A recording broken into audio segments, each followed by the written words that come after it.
ഹനഫി മദ്ഹബ് പ്രകാരം പെരുന്നാള് ദിവസത്തിലെ തക്ബീർ ചൊല്ലുന്നതിൻ്റെ രൂപവും അതിൻ്റെ വിധിയെക്കുറിച്ചുമാണ് ഇന്നത്തെ ക്ലാസ്സിൽ നമ്മൾ ചർച്ച ചെയ്യുന്നത്. എല്ലാ ഇബാദത്തുകളും അറിഞ്ഞ് പഠിച്ച് മനസ്സിലാക്കി നമ്മൾ ചെയ്യേണ്ടതുണ്ട്. അതിൽ നിർബന്ധമായ ഇബാദത്തുകൾ, സുന്നത്തായ ഇബാദത്തുകൾ, ഫർളായ ഇബാദത്തുകൾ, ഇങ്ങനെ വ്യത്യസ്തമായ ഇബാദത്തുകൾ ഉണ്ട്. ഹനഫി മദ്ഹബ് പ്രകാരം തക്ബീർ ചൊല്ലുക, വലിയ പെരുന്നാള് അടുത്തു, ആ വലിയ പെരുന്നാളിന് ഒരു സ്പെഷ്യൽ തക്ബീർ ഉണ്ട്. അതിന് തശ്രീക്കിന്റെ തക്ബീർ എന്നാണ് ഇമാമിങ്ങൾ പറയുന്നത്. വയജിബു തക്ബീറു തശ്രീക്കി, തശ്രീക്കിന്റെ തക്ബീർ നിർബന്ധമാണ്. തശ്രീക്കിന്റെ തക്ബീർ ഫിൽ അസഹി, അത് നിർബന്ധമാണ്.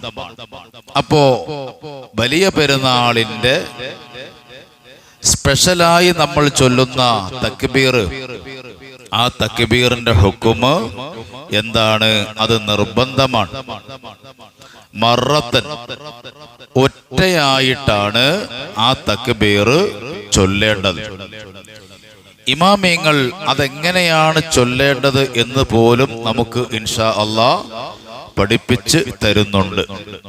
അപ്പം തക്ബീർ ചൊല്ലുന്നതിന്റെ ഹുക്കുമ് നിർബന്ധമാണ്, വാജിബാണ്.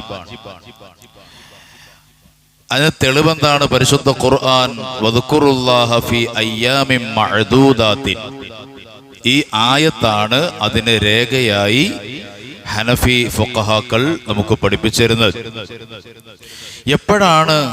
എപ്പോൾ മുതലാണ് ഈ തക്ബീർ നിർബന്ധമാകുന്നത്? മിൻ ബഅദി, അതായത് അറഫാ ദിവസത്തെ സുബഹി നിസ്കാരം കഴിഞ്ഞതു മുതൽ. അറഫാ ദിവസം എന്നാണ് ദുൽഹജ്ജ് 9 അന്നാണ് അറഫാ ദിവസം. നമ്മുടെ ഈ 2024 നമ്മുടെ കേരളത്തില്, ഇന്ത്യയില് അറഫാ ദിവസം വരുന്നത് ഞായറാഴ്ച ദിവസമാണ്. തിങ്കളാഴ്ച ബലിപെരുന്നാളുമാണ്. അപ്പം ഈ ഞായറാഴ്ചയാണ് ദുൽഹജ്ജ് 9 അഥവാ അറഫാ ദിവസം. ആ അറഫാ ദിവസത്തിന്റെ അന്നത്തെ സുബഹി മുതലാണ് തക്ബീറിന്റെ സമയം സ്റ്റാർട്ട് ചെയ്യുന്നത്.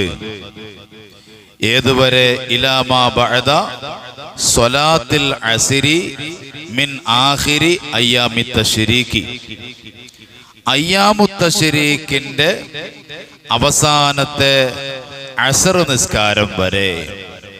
അയ്യാമു തശ്രീക്കിന്റെ ദിവസം എന്ന് പറയുന്നത് ദുൽഹജ്ജ് 10 അന്ന് ബലിപെരുന്നാള്, 11, 12, 13. ഇപ്പൊ ദുൽഹജ്ജ് 13 അന്നത്തെ അസർ വരെയാണ് തക്ബീർ നിർബന്ധമായും ചൊല്ലേണ്ടത്. ഈ ദിവസങ്ങളിൽ തക്ബീർ ചൊല്ലൽ എന്താണ്? അത് നിർബന്ധമാണ്. എപ്പോഴാണ് തക്ബീർ ചൊല്ലേണ്ടത്? അഖിബ, അതായത് ഫർദ് നിസ്കാരം കഴിഞ്ഞാൽ ഉടനെയാണ് ആ തക്ബീർ നിർബന്ധമായും ചൊല്ലേണ്ടത്. ജമാഅത്തായി നിസ്കരിക്കുന്ന ഓരോ നിസ്കാരങ്ങൾ, ആ നിസ്കാരം കഴിഞ്ഞാൽ ഉടൻ ആണ് തക്ബീറുകൾ നിർബന്ധമായും ചൊല്ലേണ്ടത്. നിസ്കാരം കഴിഞ്ഞ് മറത്തൻ വാഹിദത്തൻ അലൽ അഖല്ലി ബഅദ കുല്ലി ഫർളിൻ, ഓരോ ഫർള് നിസ്കാരങ്ങൾക്ക് ശേഷമാണ് ഏറ്റവും ചുരുങ്ങിയത് ഒരു തവണയെങ്കിലും തക്ബീർ ചൊല്ലൽ എന്താണ്? നിർബന്ധമാണ്.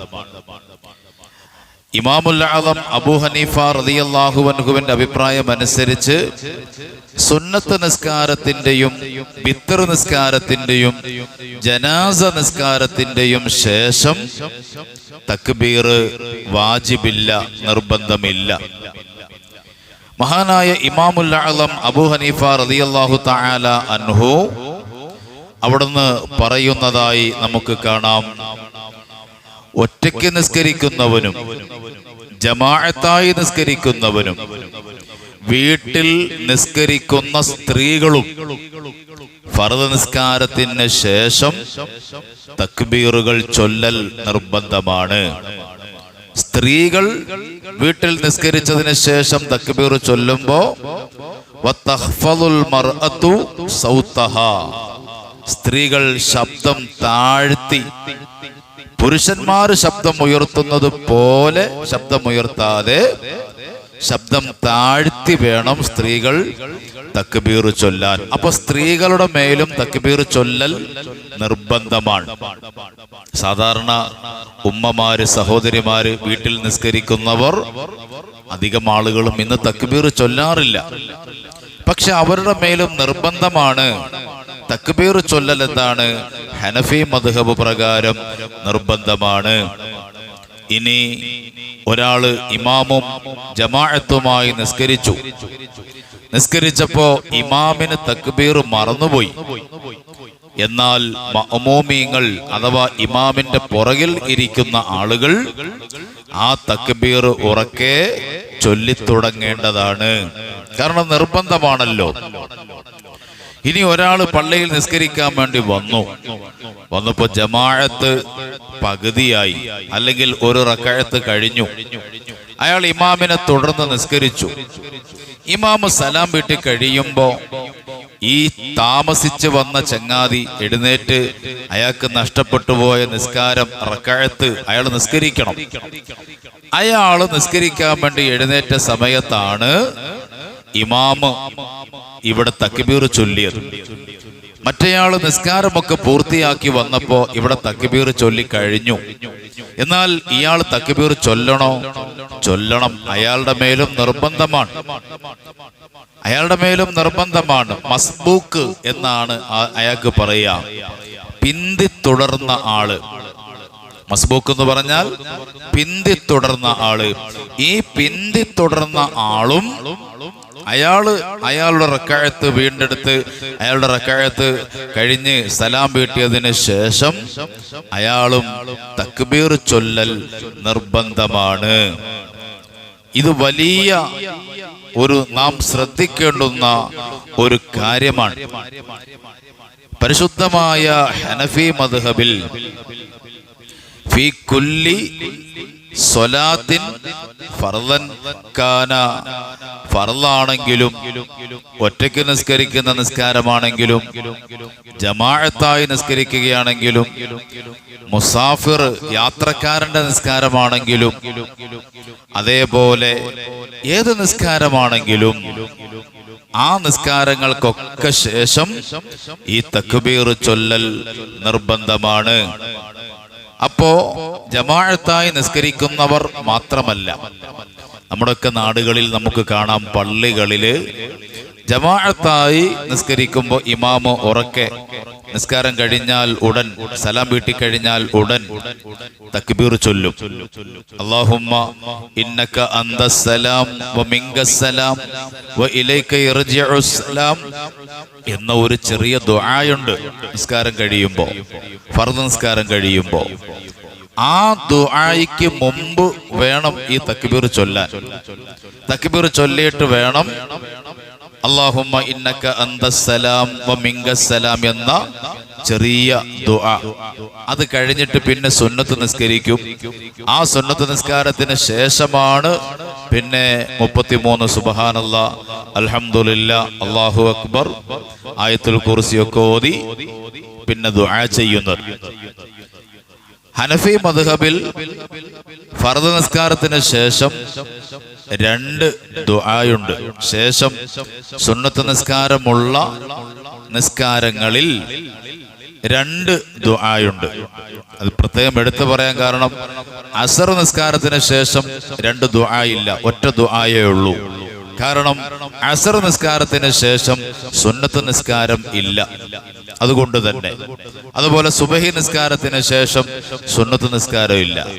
അപ്പൊ പിന്നെ അവിടെയും ഒറ്റ ദുആയേ ഉള്ളൂ. അത് കൂട്ടത്തിൽ ഞാനൊരു മസ്അല പറഞ്ഞതാണ്. അപ്പോ ഫർദ് നിസ്കാരത്തിന് ശേഷം സുന്നത്ത് നിസ്കാരങ്ങൾ ഉള്ള ഫർദ് നിസ്കാരങ്ങൾ, ആ നിസ്കാരത്തിലാണെങ്കിലും ഫർദ് നിസ്കാരത്തിന് ശേഷം സുന്നത്ത് നിസ്കാരങ്ങൾ ഇല്ലാത്ത നിസ്കാരത്തിലാണെങ്കിലും ഇമാമ് സലാം വീട്ടി കഴിഞ്ഞ ഉടൻ അസ്സലാമു അലൈക്കും വറഹ്മത്തുള്ളാഹ്, അസ്സലാമു അലൈക്കും വറഹ്മത്തുള്ളാഹ് എന്ന് വലത്തോട്ടും ഇടത്തോട്ടും സലാം വീട്ടിക്കഴിഞ്ഞാൽ ഉടൻ ആ ഇമാമ് പിന്നെ പറയേണ്ടത് എന്താണ്? തക്ബീറാണ്. തശ്രീക്കിന്റെ തക്ബീർ അത് നിർബന്ധമാണ്, വാജിബാണ് ഹനഫി മദ്ഹബിൽ. നാം നന്നായി ചിന്തിക്കണം. അതേപോലെ സ്ത്രീകൾ, വീട്ടിൽ നിസ്കരിക്കുന്ന സ്ത്രീകൾ, അവരും ഈ തശ്രീക്കിന്റെ തക്ബീറുകൾ ചൊല്ലൽ അവരുടെ മേലും നിർബന്ധമാണ്.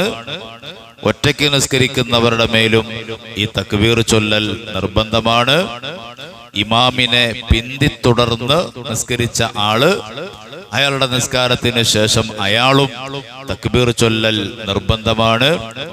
ഈ തക്ബീർ ചൊല്ലുന്നതിന്റെ സമയം അറഫ ദിവസത്തെ സുബഹി മുതൽ അയ്യാമുത്ത തശ്രീക്കിന്റെ അവസാനത്തെ ദിവസത്തിലെ അസർ വരെയാണ് അതിന്റെ സമയം. തക്ബീർ ചൊല്ലേണ്ടത് ഇമാമിങ്ങൾ പഠിപ്പിച്ചു തരുന്നുണ്ട്. എങ്ങനെയാണ് തക്ബീർ ചൊല്ലേണ്ടത്? അതേപോലെ തക്ബീർ ചൊല്ലണം. എങ്ങനെയാണ് തക്ബീർ ചൊല്ലേണ്ടത്?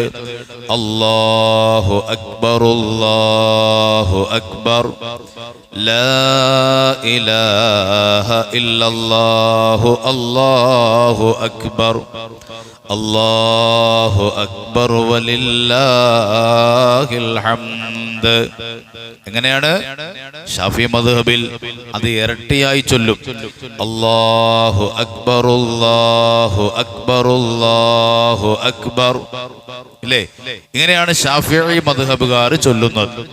എന്നാൽ നമ്മുടെ ഹനഫി മദ്ഹബുകാർ തക്ബീർ ചൊല്ലേണ്ടത് എങ്ങനെയാണ്? അല്ലാഹു അക്ബർ, അല്ലാഹു അക്ബർ, ലാ ഇലാഹ ഇല്ലല്ലാഹു, അല്ലാഹു അക്ബർ, അല്ലാഹു അക്ബർ വലില്ലാഹിൽ ഹംദ്. വയസീദു അലൈഹ ഇൻഷാഅ. വേണമെങ്കിൽ തക്ബീറിന്റെ കൂടെ ഈ വചനം കൂടി ചേർക്കാം. ഏത്? അല്ലാഹു അക്ബർ കബീറ വൽഹംദുലില്ലാഹി കസീറ വസുബ്ഹാനല്ലാഹി വബിഹംദിഹി ബുക്റതൻ വഅസീല. ലാ ഇലാഹ ഇല്ലല്ലാഹു വഹദ صدق وعدا ونصر عبدا وهزم الأحزاب وحدا. لا إله إلا الله الله أكبر الله أكبر ولله الحمد എന്ന് ചേർക്കാം. അതല്ലെങ്കിൽ ലാ ഇലാഹ ഇല്ലല്ലാഹ് വലാ നഅ്ബുദു ഇല്ലാ ഇയ്യാഹ് മുഖ്ലിസീന ലഹുദ്ദീൻ വലൗ കരിഹൽ കാഫിറൂൻ. اللهم صل على سيدنا محمد وعلى آل سيدنا محمد وعلى أصحاب سيدنا محمد وعلى أزواج سيدنا محمد وعلى ذرية سيدنا محمد وسلم تسليما كثيرا.